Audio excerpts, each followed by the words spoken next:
여러분 반갑습니다.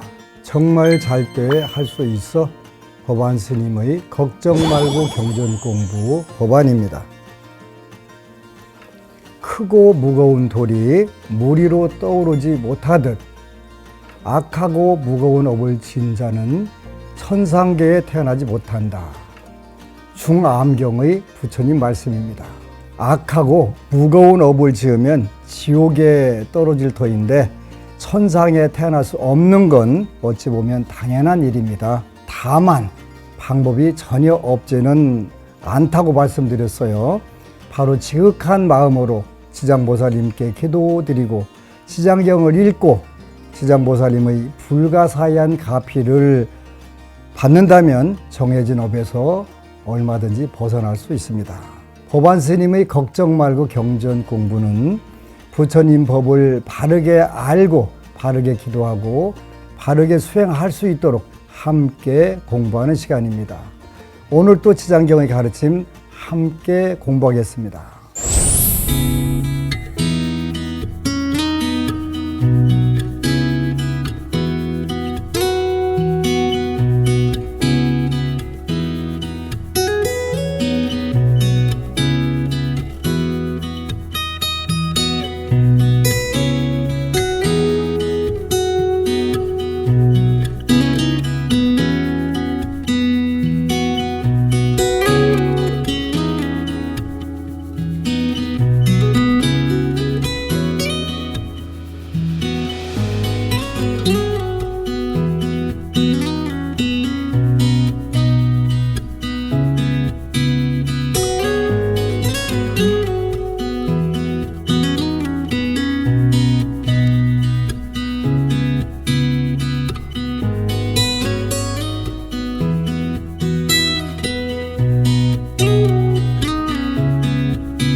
지난 시간에 칠품, 이익, 존망품, 산 사람과 죽은 사람이 함께 이익을 받는 부분에 대해서 공부를 했는데 마지막 구절 78쪽 칠품 14절 이 말씀을 하실 때 도리천궁에 있던 천만억 나유타의 연보제 귀신들 모두가 한량없는 보리심을 발하였고 대변장자는 가르침을 받들고 기뻐하며 절하고 물러났다. 이런 구절인데 여기 보리심이라고 하는 말씀 함께 잠깐 언급하고 나가도록 하죠. 이 보리심이라고 하는 단어는 한국에서 현재 제일 많이 독송되고 있는 금강경의 선현 기청분 제2 또는 선현 계청분 제2에 나오는 그 발 안웃따라 삼맥 삼보리심자는 거기서 발 안웃따라 삼맥 삼보리 요걸 줄이면 발보리심 뒤에 있는 석자하고 앞에 발자고 하면 발보리심 보리심이라는 글자 거기에서 그 강하게 그 나오고 있어요. 여기 지장경에도 수많은 귀신들이 전부 다 보리심을 댔다 이렇게 나오네요. 그래서 보리심이 뭐냐 우리가 요거 좀 공부를 해야 돼요. 그 산스크리트어로 보디라고 하는 깨달음이란 말하고 찌따라고 그래서 마음, 이 합성어로 되어 있는 깨달음의 마음 이런 뜻이에요. 이런 뜻인데 금강경에 나오는 안웃따라 삼맥 삼보리 한문으로 중국어로 번역하면 그 무상 정등 정각 쉽게 말하면 부처님 마음 부처님 되는 것을 우리가 보리심을 발 안웃따라 삼맥 삼보리심에서 그 발이 아니라 이제 성 이룬 거 안웃따라 삼맥 삼보리를 이룬 분이 누구예요? 석가모니 부처님이세요. 그러니까 부처님이 되는 걸 우리가 보리심 깨달음을 얻는다. 득 보리심 또 행보리심 원보리심 여러 가지가 있는데 이런 뜻이거든요. 그래서 금강경을 많은 분들이 읽는데 언제 기회가 되면 정리는 해드릴 거예요. 근데 이제 오늘 요 보리심에 대해서 조금 공부를 하게 되면요. 금강경에 나오는 수보리 존자는 그 두 가지가 없으세요. 두 가지를 안 가지고 계세요. 하나는 뭐냐면 번뇌. 아라하는 모든 번뇌를 전부 다 소멸하신 분이니까 번뇌가 없으세요. 수보리 존자는요. 또 하나는 아라한이시기 때문에 보리심을 안 가지고 계세요. 그래서 그 금강경에서는 수보리 존자가 기청 일어나서 부처님께 청하는 거예요. 뭘 청하는 거예요? 보리심을 어떻게 해야 낼 수 있어요? 보리심이라고 하는 것은 그 아라한에서 붓다가 되고자 하는 마음을 보리심이라고 하는 붓다가 되려고 성불 하려고 하는 마음이 보리심이에요. 물론 그 성문보리, 연각보리, 그 성불보리 세 가지가 있지만 금강에서 말하는 보리는 그 보리심은 붓다가 되는 걸 말하는 거예요. 그래서 이 붓다가 되는 거니까 아라한인 수보리 존자는 번뇌가 없고 보리심이 없다. 그래서 금강경에서는 보리심을 발 안웃따라 삼맥 삼보리심자는 해갖고 이렇게 묻는 거예요. 제가 그렇게 수보리 존자가 제가요 보리심 붓다가 되고 싶어요. 아라한인데 붓다가 되고 싶어요. 어떻게 해야 돼요? 하고 묻는 것이 그 선현 계청분. 선현이라고 하는 것은 수보리 존자예요. 그 수자는 착하선자, 좋을선자 선이고요.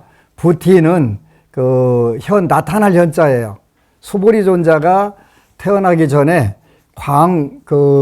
큰 광에 있었던 모든 재물과 이런 게 다 없어졌었대요. 사라졌는데 태어나면서 다시 다 나타났다 그래서 수보리 존자가 된 거예요. 근데 이 수보리 존자는 이제 아라한으로 지혜를 완성했단 말이에요. 지혜를 완성했는데 석가모니 부처님이 어느 날 아침에 보니까 그 사위성에 들어가서 차례로 그 밥을 빌어다가 드시고 발 씻고 앉아서 명상에 드셨다. 요게 이제 석가모니 부처님의 그 아침 일과를 그 묘사한 거예요. 금강경에서. 그것을 봐가면서 아라한인 수보리 존자가 탁 깨달음이 왔어요. 부처님 왜 저러고 사시지? 부처님은 그 지혜도 완성하신 분이지만 복덕도 완성하신 분인데 우리가 그 삼규의 때 귀의불 양족존 두 가지를 충족했다, 만족했다, 부족했다 하는 게 족자란 말이에요. 근데 그렇게 하셨다고 했는데 왜 저러고 계셔? 그냥 사위성에 들어가서 음식을 얻어다가 드시고 이렇게 하는 게 이해가 안 되네? 그래가지고 이제 이해가 안 되는데 지혜를 완성한 모든 번뇌를 완전히 없앤 지혜를 완성한 수보리 존자가 턱 하고서 그 당시에 어떤 깨달음이 왔어요. 부처님은 왜 그러실까?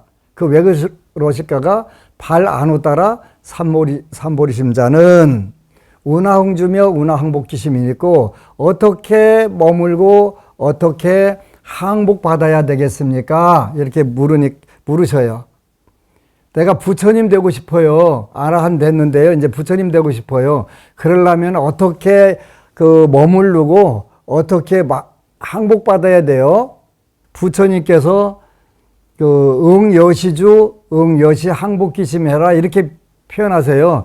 마땅히 요렇게 응여시 이와 같이 머물고 응여시주 응여시 항복기심 요렇게 항복받는 거야. 이렇게 여시 요 구절이 설명이 안 됐는데 그 구절이 뭐냐면 제1품 법회인유분에 나오는 부처님 모습 그걸 말하는 거예요. 이렇게 머물고 이렇게 항복받는 거야. 이렇게 머무는 것은 중생들과 함께 머물고 그 다음에 중생들하고 함께 머물면서 열반에 들고자 하는 무여열반에 들고자 하는 마음을 항복받아야 되는 거야. 이렇게 해서 응무소주 이생기심은 응무소주 열반락 이생보리심 이런 뜻이라고 그랬죠. 그렇게 금강경을 해석하면 그 다음부터 금강경은 아주 쉽게 해석이 돼요. 열반락에 머물지 말고 어디에 머물러라 이게 안 나왔으니까 머무는 바 없이 머물러라 내는 마음 없이 내라 별 희한한 소리를 다 해요. 그런데 응무소주 열반락 이생보리심 왜? 수보리존자는 번뇌가 없어요. 번뇌가 없으니까 어디에 머물러요? 열반락에 머물러요. 상락아정이라고 하는 열반락에 안주하고 있단 말이에요. 편안하게 머물고 있어요. 그게 아라한이에요. 아라한은 열반락, 열반사덕, 상락아정에 거기에 아주 편안하게 머무는 존재라고요. 그러니까 그 열반락에 머물지 말고 이생기심했는데 이생보리심, 보리심을 대라. 그래서 여기 보리심이라고 하는 것은 부처님 되고 싶어요. 부처님은 뭘로 되냐면 지혜와 복덕으로 짓는 거예요. 여기서는 한량없는 보리심을 다 냈네요. 그러니까 보리심이라고 하는 것은 자리 있다. 나도 이롭고 남도 이렇게 하겠어요. 이런 마음을 냈다는 뜻이에요. 그래서 지장경은 누구든지 이 보리심을 내는 복덕과 지혜를 다 갖추고 중생들을 교화하고 중생들을 인도하려고 하는 그 마음을 냈다 이런 뜻이니까 우리도 지장보살 어느 법부님이 지장경을 읽으면 지장보살이 된다 그랬더니 집안에서 본인이 지장보살 역할이 되더래요. 올바로 기도 잘하신 거야. 오늘은 제8품 염라왕들을 찬탄하다. 지난 시간에 제가 뭐라고 서두에 시작을 했냐면 조금만 짓고 많이 받을 수 있는 방법이 뭐 없을까 생각을 해보니까 그거 굉장히 중요한 거잖아요. 제가 답을 안 해드렸어요. 근데 이제 그 금강경에 나오는 안호따라 삼맥삼보리심, 보리심이라고 하는 것은 무엇을 수행하는 방법이냐면 육바라밀을 수행하는 방법이에요. 테라바다에도 그렇게 남방불교에도 남방불교는 10바라밀을 3단계로 나눠서 해요. 그래서 30바라밀이 돼요. 그러니까 기초 단계, 중간 단계, 최고 단계 이렇게 해서 10바라밀씩 그 3개로 나눠서 30바라밀이 돼요. 또 금강경에서는 6바라밀을 언급을 해요. 그 6바라밀 보시, 치계, 인육, 정진, 선정, 반야. 요때는 보리심을 발 보리심 한 분은 육바라밀을 실천하는 거예요. 그 육바라밀을 실천하는데 현관장엄론이라고 하는 그 반야경 해설을 한 해설서에 보면 금강경에서 나오는 수행 방법으로 육바라밀은 그 상사도에 들어간다고 나와 있어요. 그 3단계, 3종 요도 그런데 3가지 중요한 길 이런 뜻인데 하사도, 중사도, 상사도 이렇게 구분을 하는데 육바라밀 법문은 상사도에 들어가요. 그러니까 원래 그 일반 불자들이 다 육바라밀, 보시바라밀 실천했어 이렇게 하면은 맞는 거예요, 안 맞는 거예요? 안 맞는 거예요. 하사도는 금생을 일단 잘 살고 싶어요. 잘 살고 이렇게 열심히 불교 공부하다 보니까 금생 잘 살았어요. 그래서 다음 생을 준비해야지. 그게 하사도예요. 나는 그 하사도 다음 생보다 근본적으로 이 윤회로부터 자유롭고 싶어.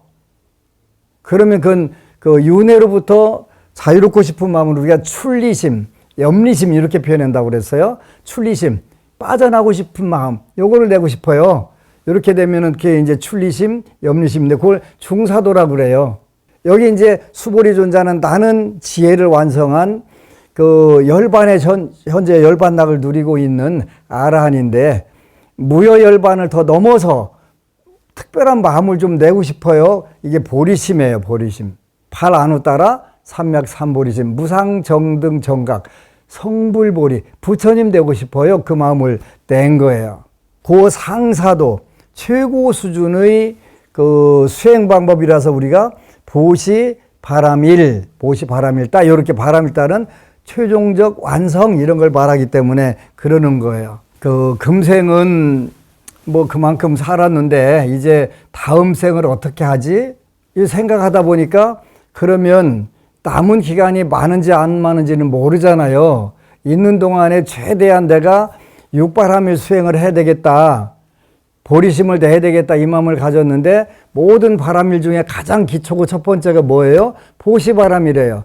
어떻게 베풀면 많은 중생들에게 그 선 영향력을 미쳐서 내가 잘 될 수 있을까?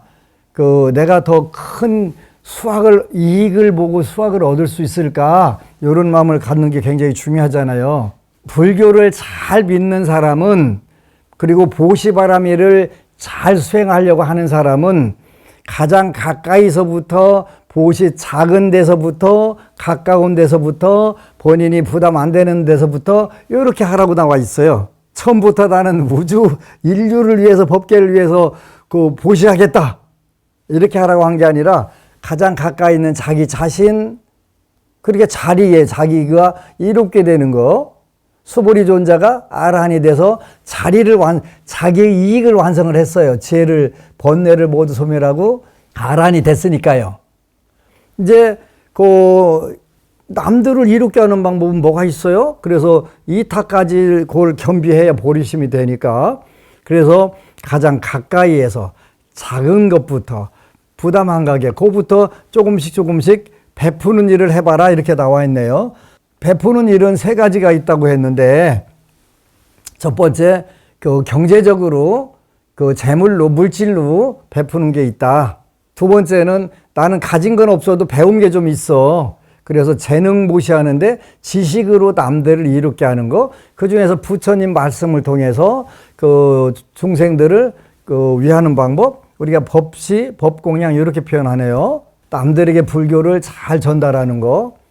그리고 본인은 수행을 잘하고 전생에 복을 많이 지어서 그분 얼굴만 봐도 이름만 들어도 편안한 마음이 생기네. 무외시 우리가 관세음보살님을 시장보살님을 하염없이 바라보면 슬플 때도 화날 때도 어렵고 괴로울 때도 그분의 얼굴을 보면 우리의 그 마음이 싹 편안해지는 것과 똑같죠. 제가 초창기에 아주 어려울 때 관세음보살님 상을 하나 모셨어요. 저를 처음 찍고. 근데 그 상이 너무 아름다우셔서 그냥 힘들고 뭐 출가제자라고 힘들고 어렵고 괴로운 일이 없으란 법은 없으니까 그럴 때마다 관세음보살 그 아름다운 모습을 하염없이 바라보면 가슴이 가벼워지고 세상이 다시 기쁨이 충만해진단 말이에요. 그래서 그 상이 굉장히 중요한 거예요. 그 상을 중국에서 오신 스님들이 보고 다 이 상 하나 그 조성해서 중국으로 보내주시면 안 될까? 그래서 보내드려서 7m 화강암, 한국 화강암 관세음보살 그 25톤 나가는 관세음보살상을 모셔드렸는데 그 보살상이 중국 불교 2000년 역사상 해외에서 들어온 가장 큰 불상 석불. 그 북경에 모셔져 있고 하나는 그 난주에 모셔져 있어요. 그래서 우리가 그 보시라고 하는 것은 처음부터 무슨 나는 뭐 모든 중생을 다 건지겠다. 어느 분이 저한테 와서 저는 인류 중생들을 위해서 기도합니다. 그러더라고요. 그래서 네가 뭘로? 우선 네 앞가림부터 해. 그게 하사도야. 하사도부터 시작해야 그 상사도까지 가지. 3층 집 공중에다가 어떻게 져? 그랬더니 그때부터 지장경을 열심히 읽어서 집안을 천상락 만들고 자녀들이 다 출세하게 만들고 남편이 사업을 크게 성공하게 만들고 그렇게 되니까 저절로 많은 사람들한테 선영향력 베풀고 가르치고 다 할 수 있잖아요.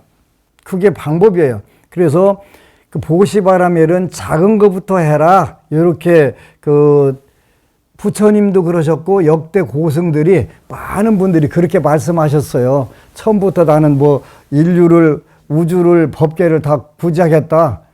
원은 그렇게 세우더라도 가장 가까이서부터 작은 것부터 실천하시기를 권유하는 거예요.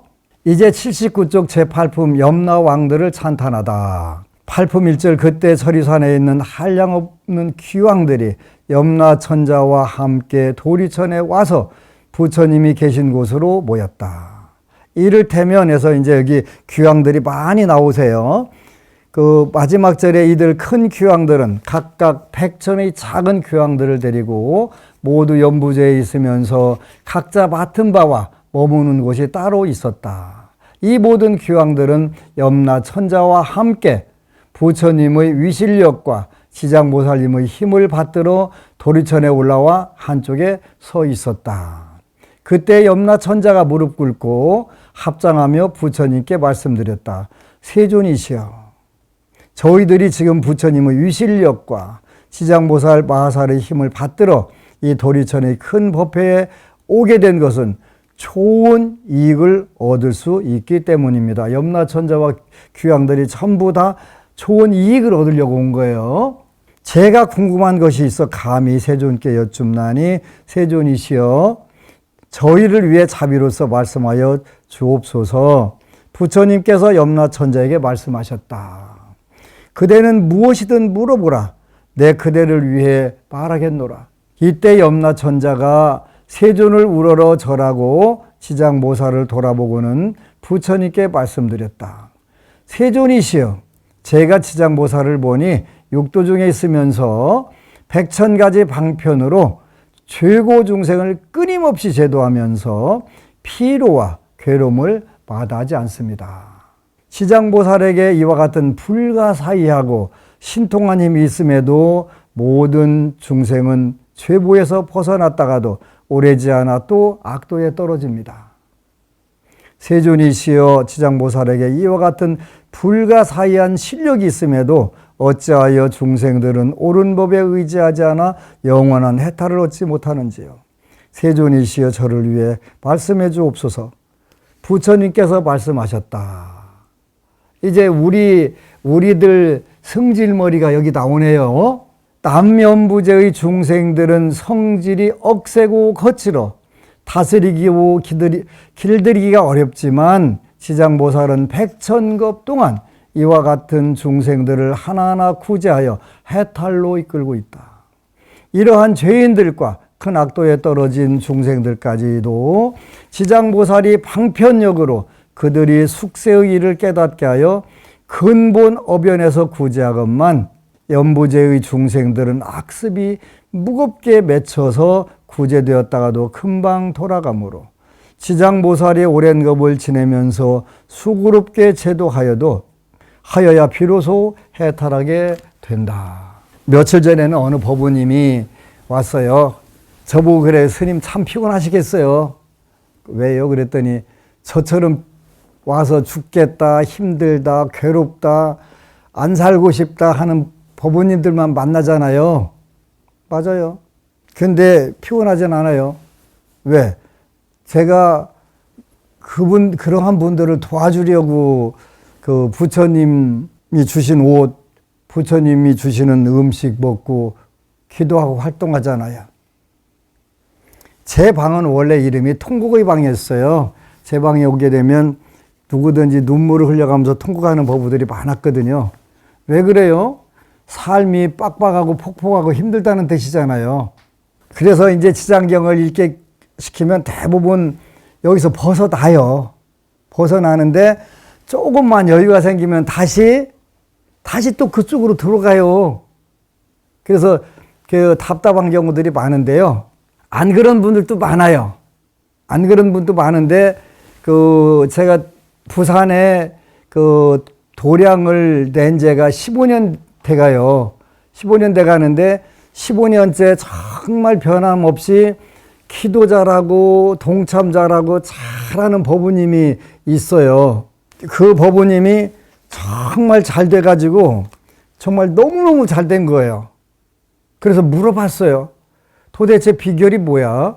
나랑 15년 동안 기도한 거 했는데 도대체 우리 법우님은 어떻게 드러나게 무슨 기도하고 한 게 별로 없는데 무슨 기도를 어떻게 한 거야? 라고 물었더니 스님, 저는 안심정사 부산도량 15년 동안에 스님이 하시는 기도를 작든 크든 간에 한 번도 뺀 사실이 없어요. 이 법우님은 안심정사에서 하는 모든 기도를 크든 작든 하나도 빼지 않았대요. 근데 처음에 올 때는 큰 사업을 하다가 부도를 맞아서 15년 전 부산에 신발업이 굉장히 호황을 이룰 때 했는데 50억짜리 빌딩이 한 방에 날아간 거예요. 그 어려울 때 부처님 전에 와서 기도를 시작해가지고 지금은 큰 기업체에 너무 정말 잘 된 거예요.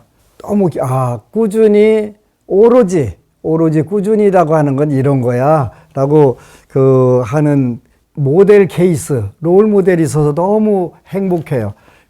크든 작든 기도를 한 번도 뺀 사실이 없습니다. 그래서 세상 지금은 정말 모든 분들의 부러움을 다 받는 그런 상황이 됐어요. 꾸준히 오로지는 답입니다. 남연부재의 중생들은 성품이 거칠고 억세고 거칠어 다스리기 길들이기 어렵지만 지장보살은 백천급 동안 이와 같은 중생들을 하나하나 구제하여 해탈로 이끌고 있다. 이러한 죄인들과 큰 악도에 떨어진 중생들까지도 지장보살이 방편력으로 그들의 숙세의 일을 깨닫게 하여 근본오변에서 구제하건만 연부제의 중생들은 악습이 무겁게 맺혀서 구제되었다가도 금방 돌아가므로 지장보살이 오랜 겁을 지내면서 수고롭게 제도하여야 비로소 해탈하게 된다. 숙세의 일을 깨닫게 하여. 이것도 참 저는 재밌는 사연들이 굉장히 많아요. 전생에 삼각관계가 금생에 아빠와 아들과 엄마로 태어나가지고 겪었던 괴로움, 또 백수 남편이 왜 그렇게 당당하게 백수 남편 하는지, 아들이 방에 누워서 평생 엄마한테 벌어먹여 살리라고 놓여있는 그런 경우도 있었고, 전부 숙세의 일을 깨닫고 본인들이 숙세의 일을 깨닫고 와서 저한테 알려준 거예요. 팔품 6절 비유하자면 어떤 사람이 정신이 흐려 자기 집을 잃고 헤매다가 험한 길로 잘못 들어섰는데 거기에는 수많은 야차와 호랑이, 사자, 구렁이, 독사 따위가 있어 그 사람이 이 길에 들어서자마자 여러 악독한 짐승들과 곧 마주치게 되었다. 그때 큰 술법으로 모든 악독한 것들을 잘 막아낼 수 있는 선지식이 있어 험한 길로 들어가려 하는 미혹한 사람에게 말하였다. 이 가련한 사람이여, 어쩌자고 이런 길로 들어섰습니까? 그대가 무슨 기이한 술법이라도 있어서 저 모든 사나운 것들을 물리칠 수 있다는 말입니까? 그 사람은 이 말을 듣고서야 비로소 위험을 깨닫고 곧 물러나서 그 길을 벗어나고자 하였다. 그때 선지식이 손을 잡고 이끌어 다시 좋은 길로 인도하여 안전하게 해주고는 또 말하였다. 딱한 사람아, 다음부터는 절대로 저 길로 가지 마시오. 저 길로 들어가면 좀처럼 벗어나기 어렵고 목숨도 잃게 됩니다. 이 길을 잃었던 사람은 이에 감동하였다. 헤어질 때 선지식은 또 말하기를 만약 길 가는 사람을 보거든 친지거나 아니거나 남자거나 여자거나 간에 저 길에는 여러 가지 사납고 독한 것이 많아서 목숨을 잃는다고 말하여 그들로 하여금 죽음의 길로 들어서지 않게 하라고 하는 것과 같다. 이렇듯 대자비를 갖춘 지장보살이 최고 중생을 구제하여 천상이나 인간으로 나게 하고 즐거움을 받도록 해주며 그들이 업보의 괴로움을 알고 악도를 벗어나 다시 그런 일을 겪지 않게 하는 것은 저 길 잃은 사람이 험한 길로 잘못 들어갔을 때 선지식을 만나 구출되어 다시는 그런 곳에 빠져들지 않는 것과 같다. 또 다른 사람을 만나면 들어가지 말도록 권하며 스스로 말하기를 이 미혹으로 인하여 도리어 해탈을 얻었으니 다시는 들어가지 않으리라고 한다. 우리가 여기에 나오는 구절들은 어떤 구절이냐면 지장보살님께서 꼭 우리 꿈에 나타나고 기도할 때 나타나서 여기 가지마 가 이렇게 하시는 부분도 있지만 바로 부처님께서 근본적으로 윤회와 인과로부터 자유로워지는 벗어나는 이런 가르침을 주셨다는 걸 의미하는 거예요. 그런 의미로 우리가 윤회에서 좋은 위치, 천상, 인간, 아수라 세계 3선도에 태어나는 거, 또 나쁜 위치, 지옥, 악의 축생에 태어나는 거, 요거에서 좋은 위치를 확보해라 이렇게 가르쳐 주시는 거예요. 무엇을 통해서? 불보살님들의 가피와 가르침을 통해서. 그래 제일 중요한 것은 가르침이 중요한 거예요. 요 가르침을 통해서 먼저 우리가 그렇게 요 가르침은 뭐예요? 바로 불법성 삼복께서 가르쳐 주신 개정해 경륜론을 배우는 거예요. 여러분들은 전문가가 아니까 다 배울 수가 없어요. 가르치는 스승들을 통해서 배우는 거잖아요. 그리고 이렇게 경전을 통해서 배우는 거잖아요. 이렇게 배운 거예요. 배워서 계율을 통해서 선정을 통해서 지혜를 통해서 우리가 윤회로부터 좋은 위치, 삼선도, 천상인간, 아수라를 가서 그 자리를 확보할 수 있고 또 지옥악의 축생이라고 하는 나쁜 위치를 벗어날 수 있고 하는 가르침이 뭐예요? 개정해예요. 개정해. 요 개정에는 어디에 적혀 있어요? 경륜론에 적혀 있어요. 요 팔품 구절은 요거를 우리가 부처님 말씀을 잘 듣고 선지식 스승과 삼보의 말씀을 잘 듣고 익혀서 현실에서 활용해라 이런 뜻이에요. 그리고 이제 마침내는 다른 사람을 만나면 들어가지 말도록 권하며 이제 지장경 읽으니까 이렇게 좋아. 다른 분들에게 하고 계율 지켜야 돼. 음식 조심해야 돼. 이렇게 이제 가르치면서 한편으로는 스스로 말하기를 이 미혹으로 인하여 도리어 해탈을 얻었으니 다시는 들어가지 않으리라. 많은 분들이 자녀 문제 가지고 와요. 왜 이렇게 자녀가 공부 안 해요? 그러면 저는 물어요. 우리 법우님은 속 안 새기고 공부 잘하셨어요? 물어보면 빙그레 웃어요. 누구 닮았을까요? 그렇게 뭐 해야 돼요? AS는 애프터 서비스예요. 태어나서 성장하는 과정에서. 근데 요즘 부모들은 AS 할 부분이 없어요. 자녀들이 다 똑똑하고 훨씬 더 많이 알고 많은 정보를 가지고 있어요. 그래서 해줄 게 뭐냐면 AS는 기도예요, 기도.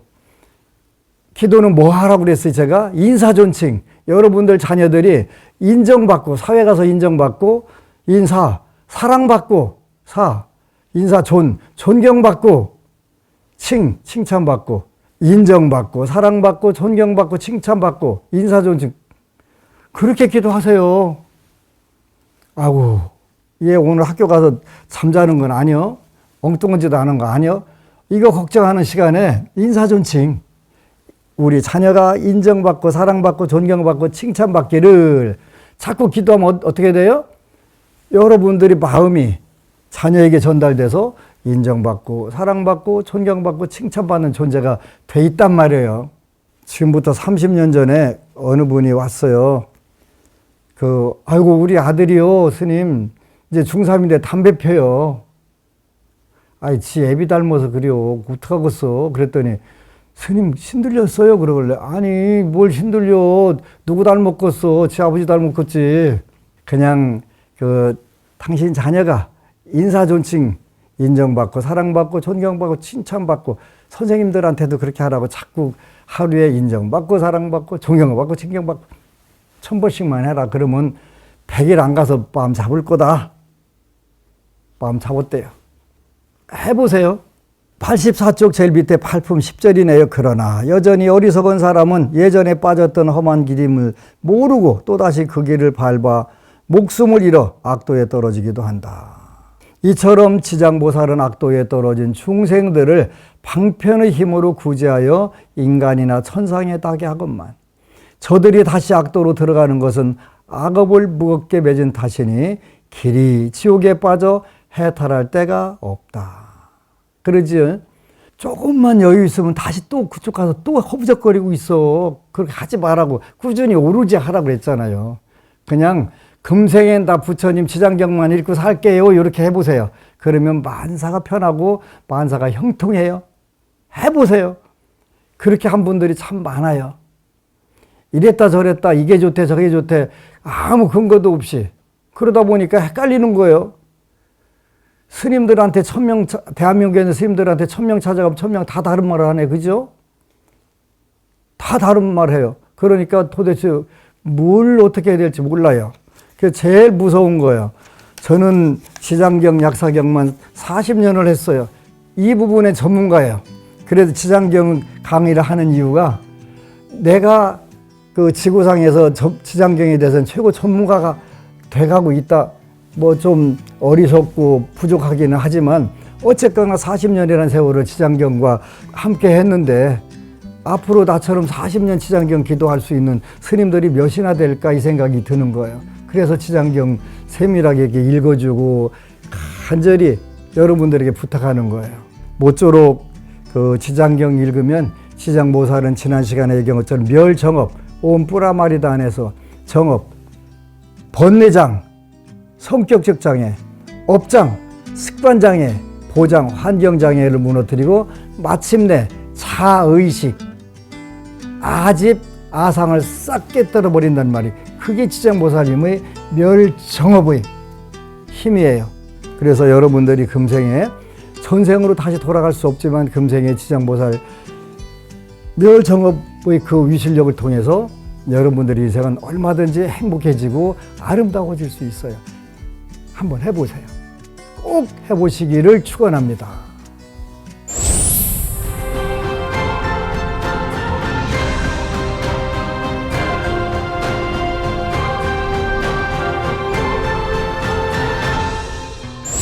운명을 바꾼 사람들 안심정사 카페와 유튜브 댓글로 보내주신 사연 소개해 드릴게요.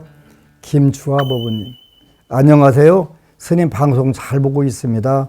얼마 전에 딸이 돈 문제로 큰 사고를 저질러서 많이 울기도 했는데 지장경 읽고 스님의 강의 들으면서 마음을 다독이고 이 또한 저의 업이라고 생각하고 해결해 주었습니다.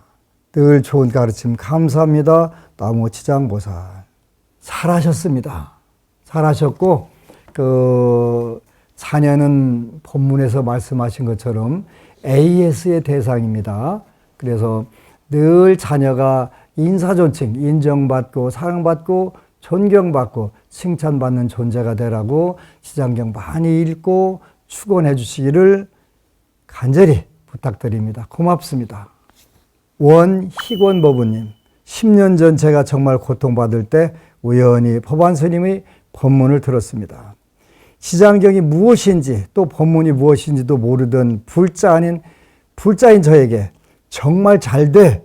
라는 한마디가 크게 와닿았고 그 후로 스님의 법문을 열심히 챙겨보았습니다. 매일 지장경도 한 편씩 읽고 있고요. 오늘 또 법안 스님 방송을 휴대폰으로 보고 있습니다. 스님 방송에서 처음 불교를 배우던 그 시절이 생각납니다. 초심으로 돌아갈 수 있게 해주셔서 감사합니다. 법안 스님의 걱정 말고 경전 공부 고맙습니다. 보현행 올림. 제가 너무너무 고맙습니다. 10년 전에 어려운 일 극복하시고 오늘날의 행복을 만드는 것처럼 우리 법우님도 늘 행복과 성공, 또 주위에 있는 모든 분들도 행복과 성공으로 안내해 주시기를 간절히 간곡히 부탁드립니다. 고맙습니다. 법안 스님의 걱정 말고 경전 공부에선 기도를 통해 운명을 바꾼 사람들의 이야기를 전해드리고 있지요. BBS 불교방송 홈페이지나 유튜브 댓글로 사연 보내주시면 소개해드리고 선물도 보내드리겠습니다. 오늘 또 운명을 바꾼 법우님의 이야기 만나보겠습니다. 방생법회 후 입은 카피. 몇 달 전 사는 게 너무 힘들었던 저는 매주 금요일마다 회사 눈치를 보며 7시에 칼퇴근해서 안심정사로 달려가 기도에 동참했습니다. 또 인시에 일어나서 지장경 몇 품 정도 읽고 나머지는 지하철에서 읽으면서 하루에 반드시 1독은 채우려고 노력했어요. 그러다 보니 얼마 지나지도 않았는데 마음이 살만해지더군요. 기도를 많이 한 것도 아니고 물리적 환경이 눈에 띄게 좋아진 것도 아닌데 왜 그렇게 마음이 자꾸만 편해지는지, 일주일에 단 하루 금요일만 칼퇴근을 하는데도 회사 눈치를 엄청 봐야 하는 제 처지가 짜증스럽고 종일 일에 치여서 피곤하다는 핑계로 점점 금요일 법회에 가지 않는 날이 많아졌습니다. 그래도 하루 한 품이라도 꾸준히 지장경을 읽고 일천독을 목표로 하라는 스님의 말씀만큼은 지키려고 노력했지요. 그러던 중에 신기한 일이 있었습니다. 힘들게 연차를 대고 안심정사에서 기도하던 날 회에서 꽤 속 시끄러운 회의가 있었다고 합니다. 의견 충돌이 심해서 그 길로 사표를 내고 그만둔 동료가 나올 정도였어요. 저도 그 자리에 있었다면 아마 대책 없이 사표를 던졌을 겁니다. 그 후로 회사 상황이 자꾸만 안 좋은 방향으로 변해갔습니다. 이 나이에 이직이 쉬울 것 같지는 않는데 그렇다고 가만히 있다가는 야간 근무로 가야 하는 상황이었습니다. 그래서 겨우겨우 시간을 내서 참석했던 방생법회, 수륙대제, 수계법회조차 참석하지 못할 텐데 마음이 갑갑하더라고요. 한동안 잠을 못 이루고 고민을 하다가 방생법회 출발 전날 밤에 몇몇 회사에 지원서를 냈습니다. 나를 불러줄 리가 없다고 생각해서 크게 기대는 안 했지만 그래도 얼음물 사이로 자라를 도와주면서 좋은 회사에 이직하게 해주시고 시험 합격하게 해주시고 마음속에 품고 있던 소원이 저절로 읊어졌습니다. 본찰 법당에서도 각전에 과자 상자를 올리면서 간절히 기도했지요. 한결 가벼워진 마음으로 집에 돌아왔는데요. 월요일 오전에 한 회사에서 면접을 보러 오라고 연락이 왔습니다. 전화를 받는 순간 제 머릿속에 스치는 생각이 있더군요. 와, 방생공덕의 효험이 정말 빠르구나. 가슴이 콩닥콩닥 뛰었습니다. 그렇게 해서 저는 화요일 저녁에 당장 면접을 보고 수요일 오전에 합격 전화를 받았습니다. 모든 것이 믿기지 않을 정도로 빠르게 이루어졌는데요. 급여는 전에 있던 회사보다 오르고 직위는 유지되고 일은 제가 해보고 싶었던 업무를 토맡게 되었답니다. 45인 제가 누구의 소개도 없이 오직 이력서만 가지고 경력직으로 이직을 하다니, 부처님과 지장보살님의 카피가 아니라면 꿈도 꾸지 못할 일입니다. 끝까지 좋아야 좋은 거라고 하신 법안 스님의 말씀을 항상 잊지 않고 앞으로는 더욱 열심히 기도하려고 합니다. 기도는 허송이 없다라는 스님의 말씀이 큰 힘이 됩니다. 부처님 감사합니다. 지장보살님 감사합니다. 법안 스님께도 감사의 절을 올립니다. 멋집니다. 기도는 어떤 경우에도 허송한 게 없습니다. 조금 더 빠르고 더딘 차이는 있습니다. 절대로 허송한 게 없고 반드시 이루어집니다. 우리 법우님은 그것을 체험하셨으니까 앞으로 반복해서 이 성공적인 그 기도를 이루시기만 하면 됩니다. 늘 남는 경사가 있기를 축원 올립니다. 고맙습니다. 법안 스님의 걱정 말고 경전 공부 함께 공부했습니다. 기도의 공덕은 우리가 상상하지 못할 만큼 크고 신비롭습니다. 그러니 지장경 많이 읽으세요. 지장보살님을 자꾸 염불하세요. 여러분이 원하는 일들을 하나도 빠짐없이 다 이룰 겁니다. 정말 잘 돼 할 수 있어. 법안 스님의 걱정 말고 경전 공부 다음 시간에 뵙겠습니다. 오늘도 함께 해주신 법우님들 감사합니다.